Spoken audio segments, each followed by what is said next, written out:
Now you may be watching me watch you. And you're standing there and you're thinking, what are these people doing? It's okay. It's a good thing that they are here. It's a good thing. Can you hear me now? I must turn my mic out. My face. How's this one? Better? Ow. Okay, so you must be standing there watching me watch you. And you must be hearing me and you're pretending not to be part of this, but you are listening. All I can say is that God sees. Some part of your life you may not have felt your faith. You've come to a place where you have lost faith. But as you're standing there, you're standing numb. You are your own king. You are your own boss. You do what you want. You say what you want. You are free. But there is an awakening. There is a time where that freedom is going to be in trouble. That freedom is going to come to an end. When you're lying in that coffin and you can't have any freedom to move. You can't have any freedom to walk where you want. You're lying on that coffin. You're dead. Some people know you, some people don't know you. But you're dead. Dead to the world and the world is dead to you. Then in Nkulunkulu is going to come and he's going to ask for a reckoning of how you spent your life. You see, Nkulunkulu may be not big enough now, but when you're dead, he is God. He is God now. But if you choose not to listen to him, it's fine. But there will come a time where you would have to be in the presence of Nkulunkulu. And you then will need to give an account of the life you lived. How you lived that life. Is it for you or for others? Is it for him or is it for you? All the questions of your purpose. What is your plan? What is the purpose of your life? Is it for day to day? If it's for day to day, then Nkulunkulu is coming and he's going to say to you very straight, this life you lived was for you, not for anyone else. Now you maybe was hopeless and you could give him that excuse that you were hopeless. But you got 2 arms, 2 legs, you got a brain, you are better than some animals. But the fact of the matter is you lived for you. And it's time you decided whether you want to live for him or for you. You can't play church. You can't play there, stand there and say you are hungry for God, for this moment. But in the heart, you know truthfully that you're not hungry. You're not really bothered. God has reached out to you through Jesus Christ. He's reached out. He says there is life. More abundantly than you've got now. Do you want this life? He don't want your life. He wants to give you his life. A new life. I'm not promising you riches. I'm not promising you a house or shelter. I'm not saying life is going to be better. I'm saying that have respect to God. Honor him with your life. How many of you are here wants to honor him with your life right now? We all do. But now can I put your hand down and say to me, how many of you are here can realize that you've lived your life selfishly, not for God? How many of you? We all have. Now, how many of you here want to say, I want to get my life, come through, it's okay. You can stand here if you like. And this life of yours that you've lived, with purpose or without purpose, there is a purpose for you. He said that even before you were born, he knew you. How many of you want this life changed inside? So what you want to do now, I want to pray for you. It's called being born again. It's not a philosophy. It's not a doctrine that I'm teaching you that you can say, I'm going to accept this.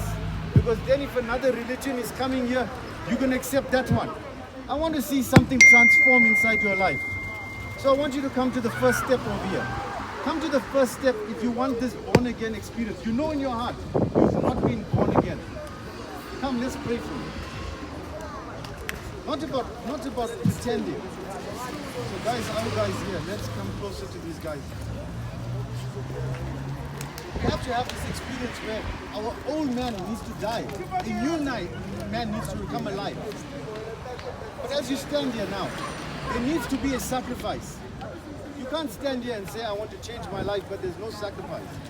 What is the most valuable thing you have right now? Let's start here. What is the most valuable thing you have right now that you can't lose?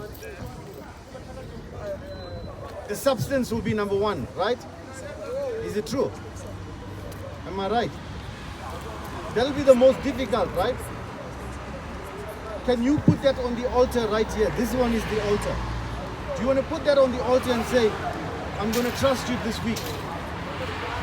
I'm going to trust you this week. But I know some of you don't even have the strength to trust you for 5 minutes. But God can give you the power to overcome this.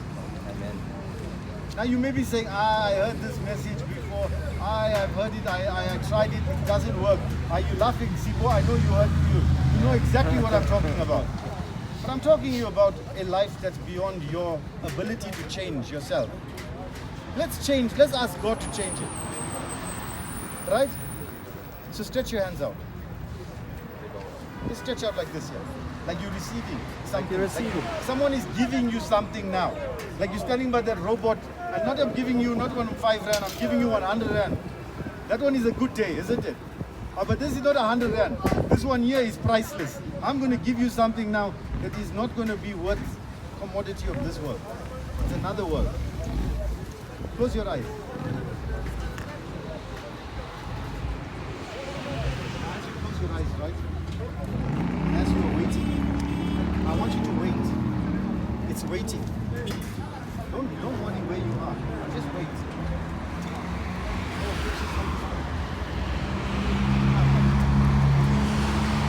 Just wait now. Now I'm coming to a place where I'm giving you food now. This one is not going to feed the stomach. It's going to feed the spirit, man. And I'm saying, Holy Spirit. Like, let's just come right inside these guys, right? Where you are? I'm here first here. Come shake. Come shake. Let's just, I'm here first. Four of us. Let's stand in front of them, right? Let's stand there. Guys, I want you all to wait now. The reason why I'm a Christian is I tasted what I'm asking you to taste now. Somebody gave me this here. It changed my life. Me, I told you I was a Tutsi before. And God changed my life. My substance was money. I loved money before. And God changed my life. You can change your life. Your substance is different. Your one is something. So now let's just pray. Say, Lord Jesus, I'm struggling. I need you to help me to overcome this. I know no rehab can do what you can do. I know you, I can trust you that you are going to do a work in my life. I've heard of stories where you've changed people. This man tells me that you changed him. If you did it for him, you can do it for me. You said you're no respecter of persons. You welcome me like the prodigal. I'm coming home. Help me with the substance. Help me to give me the strength to overcome. Now just wait. Holy Spirit. 1, 2. That you would begin a work inside your life. That you would bring a transformation. That this will not be the narrative of their life. It's hustling in the street. Day-to-day living. That you would make men, great men out of these people right now. People see them for what they look like, but Lord, you see them for who you created. Your word says that you fashioned them fearfully and wonderfully in their mother's womb. You've not brought them here by accident. They stand here before for a purpose and a hope and a future where the enemy has come to destroy their lives, to kill them. I speak life into you right now. I speak hope into you right now. I speak the joy of the Lord be your strength right now.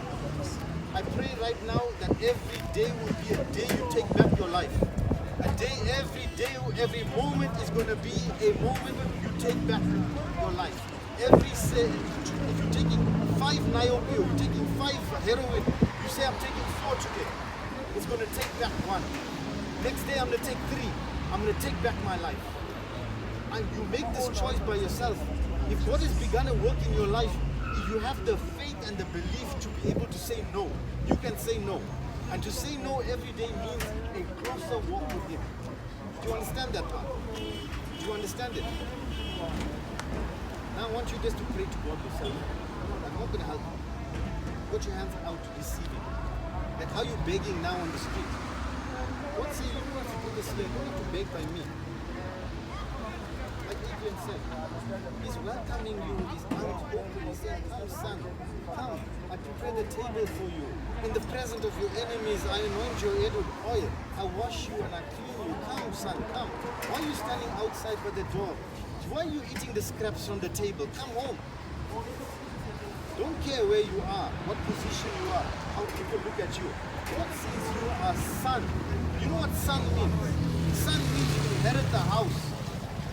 Why are you begging for scraps? Take back your life, guys. Take it back right today. Father, I pray right now, as they pray in their own lives, give them the strength to hold it. Great and good. Yes. Great and good. Yes.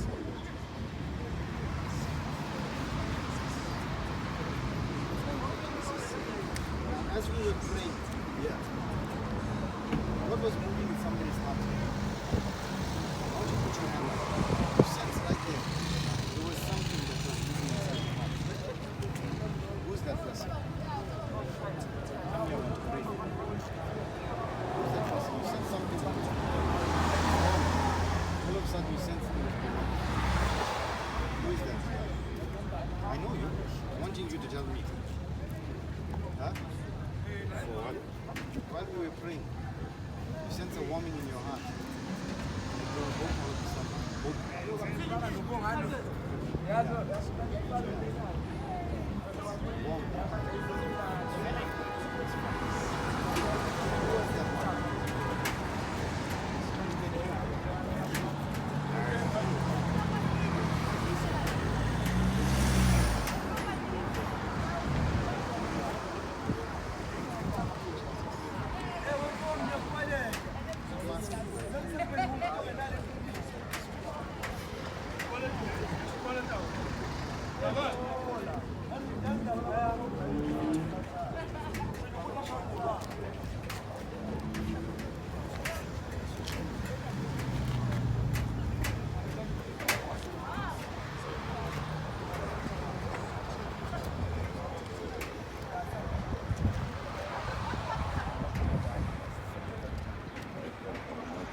Fulfill that plan. You will achieve it. Precious Holy Spirit, reveal yourself to me. In Jesus' name. Amen. Sipo, you, come in. Your heart for convictions, come in. Keep quiet. Just you. You know that you can't say no. You know it. You can. It's the head that's trouble.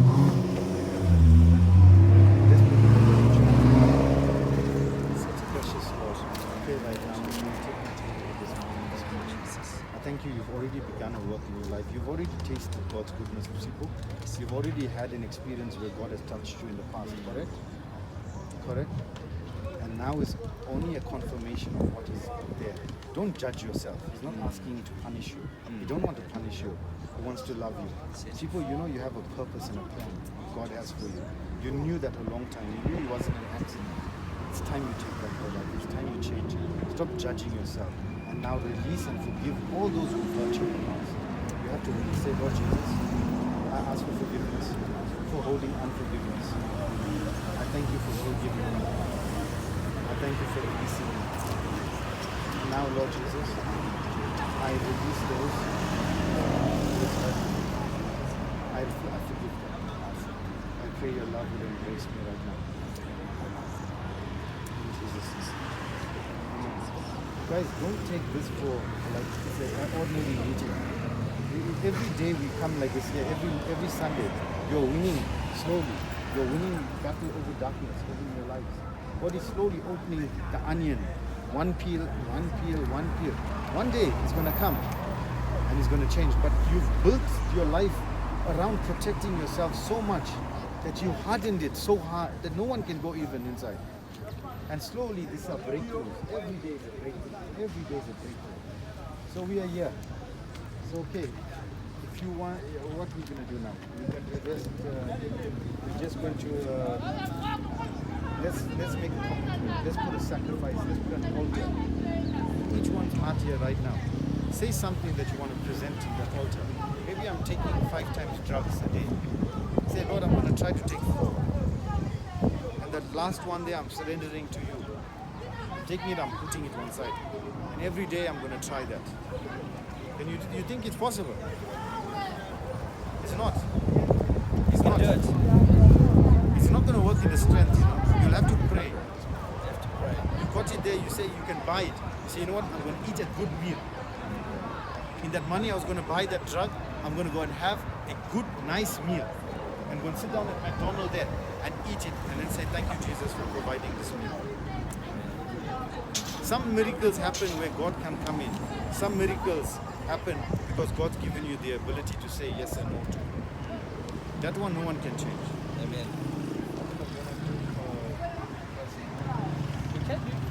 Let's do it. Yeah, let's do it. Let's have communion, right? You know what communion is, right? Communion is where we remember Jesus. We're standing here, we're remembering him. He said when he's gone, that we must, when we meet like this, we must remember him. We must be together and just like him.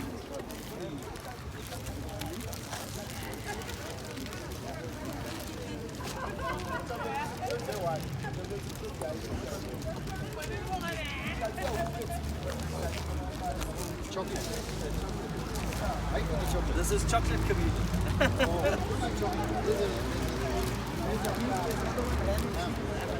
Lemon cheese, have a look. Yeah, have a look. You can have a look. You don't want chocolate. There's cheese and tomato You here. know what you do? Can you bless somebody who you know? I never choose. Cheese and tomato. Bless somebody who you know that wants some chocolate. Oh, you see you. You don't want to come to church. Oh, no. Where you are? Somewhere. Ah, and where's my light?